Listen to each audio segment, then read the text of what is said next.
ஒரு இனிய வார்த்தை உங்கள் வாழ்க்கையையே மாற்றிவிடும் என்றால் நம்புவீர்களா? இன்று திருக்குறள் அதைத்தான் சொல்லுகிறது. குறள். சிறுமையுள் நீங்கிய இன்சொல் மறுமையும் இம்மையும் இன்பம் தரும். அதிகாரம் இனியவை கூறல். அறத்துப்பால். தமிழ் பொருள். இழிவும் காயப்படுத்தும் தன்மையும் இல்லாத இனிமையான சொற்களை பேசுபவருக்கு இவ்வுலகிலும் மகிழ்ச்சி கிடைக்கும், மறுமையிலும் நன்மை கிடைக்கும். எளிய விளக்கம்.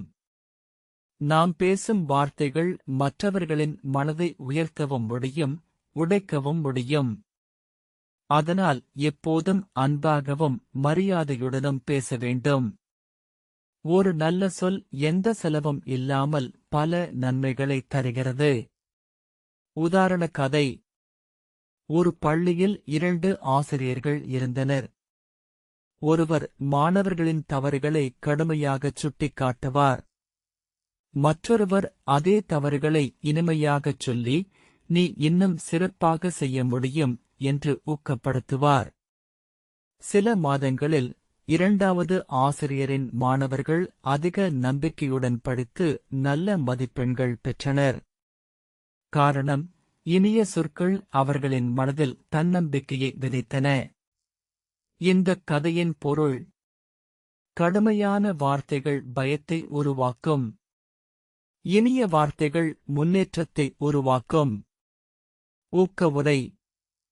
இன்று முதல் ஒரு முடிவு எடுங்கள். யாரிடமும் பேசும்போது உங்கள் வார்த்தைகள் அவர்களுக்கு மகிழ்ச்சியை கொடுக்கிறதா என்று ஒரு நொடி சிந்தித்து பேசுங்கள். நிஜ வாழ்க்கை சம்பவம். பல நிறுவனங்களில் சிறந்த தலைவர்கள் தங்கள் பணியாளர்களை திட்டுவதற்கு பதிலாக பாராட்டியும் ஊக்கப்படுத்தியும் வழிநடத்துகிறார்கள். இதனால் பணியாளர்களின் செயல்திறனும் நிறுவன வளர்ச்சியும் அதிகரிக்கிறது. ஒரு இனிய வார்த்தை ஒரு குழுவின் வெற்றிக்கு கூட காரணமாகிறது. நகைச்சுவை உதாரண கதை.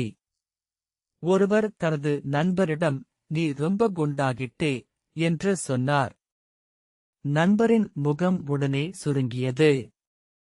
அடுத்த நாள் அதே நண்பர், உன் முகம் ரொம்ப பொலிவாக இருக்கு, நல்ல ஆரோக்கியமாக இருக்கே என்று சொன்னார். உடனே நண்பர் சிரித்துக் கொண்டு, நேற்றும் இதைத்தானே சொல்ல வந்தே என்றார். ஒரே கருத்தை எப்படி சொல்கிறோம் என்பதுதான் வித்தியாசம். கதையின் சின்ன பொருள். சொல் மாறினால் மனமும் மாறும். இனிய சொல் உறவுகளை வலுப்படுத்தும். மீண்டும் குறள். சிறுமையுள் நீங்கிய இன்சொல் மறுமையும் இம்மையும் இன்பம் தரும். தமிழ் பொருள். இழிவில்லாத இனிய சொற்களை பேசுபவருக்கு இம்மையிலும் மறுமையிலும் நன்மையும் இன்பமும் கிடைக்கும். முடிவுரை. அடுத்த குறளில் சந்திப்போம். நன்றி.